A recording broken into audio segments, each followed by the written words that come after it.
अब हम लोग देखेंगे students interference of thin films. देखते हैं कि थिन फिल्म्स क्या होती हैं और उनमें से जब लाइट रेज पास करती हैं तो कैसे इंटरफेरेंस पैटर्न बनता है। A thin film is a transparent medium whose thickness is comparable with the wavelength of light। Thin film इतनी बारीक होती है स्टूडेंट्स कि उसकी जो थिकनेस है वो कंपेरेबल होती है किसके, वेवलेंथ ऑफ लाइट के। Brilliant and beautiful colours in soap bubbles and oil film on the surface of water are due to interference of light reflected from the two sources of the thin film। हम लोग bubble soaps की example को देखते हैं जो कि interference pattern को observe करेंगे। किस वजह से? थिन फिल्म की वजह से। There path will actually depend upon, अब जो वेव्स हैं उनका जो पाथ है वो किस पर डिपेंड करता है students? Thickness and nature of film and angle of incidence. कि जो फिल्म है वो किस थिकनेस की है, किस नेचर की है, और एंगल ऑफ इंसिडेंट वो है कितना। इसकी वजह से क्या होता है, थिन फिल्म के ऊपर इंटरफेरेंस पैटर्न को ऑब्जर्व किया जा सकता है। एक्सपेरिमेंटली इसको प्रूव करते हैं। Consider a thin film of a refracting medium with a thin veg shape structure and refractive index.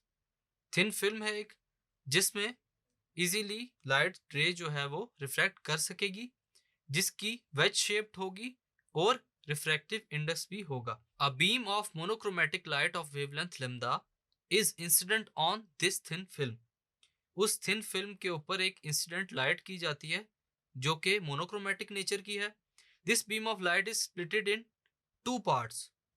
Beam of light दो पार्ट्स में स्प्लिट होगी। Part A is reflected from the upper surface. हम लोग देख रहे हैं कि जो थिन फिल्म है उसकी दो सरफेसेस हैं। उस सरफेस के ऊपर जो अपर सरफेस है, जो पार्ट ए है लाइट का, वो रिफ्लेक्ट होकर बैक हो जाएगा। And part B is reflected from the lower surface of the film.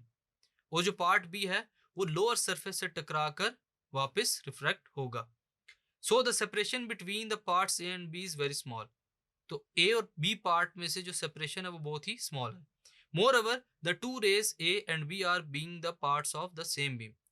जो रेज ए और बी है वो सेम बीम के पार्ट्स हैं। Will have phase coherence and superpose each other. इनके दरमियान फेस चेंज भी आएगा और सुपर इम्पोज भी करेंगे एक दूसरे को। It can be seen that the path of ray B is longer than the ray A. क्योंकि जो रे बी है वो नीचे वाले सरफेस से टकरा कर वापस जाएगी, इसलिए उसका जो रास्ता है वो लॉन्गर होगा as compare to ray B. Their part difference will actually depend upon, उनका जो पार्ट डिफरेंस है वो किस पर डिपेंड करता है? Thickness and nature of the film. जो नेचर है या थिकनेस है फिल्म की, और जो एंगल ऑफ इंसिडेंस है वो कितना है, इस पे डिपेंड करता है कि रे किस एंगल पे रिफ्रैक्ट होगी और उसका फेस कोहेरेंस कितना होगा। सो स्टूडेंट्स, इस टॉपिक में हम लोगों ने देखा कि कैसे थिकनेस और एंगल ऑफ इंसिडेंस पे डिपेंड करते हुए जो लाइट रे है वो रिफ्लेक्ट होती है अपर और लोअर सरफेस से। Thank you.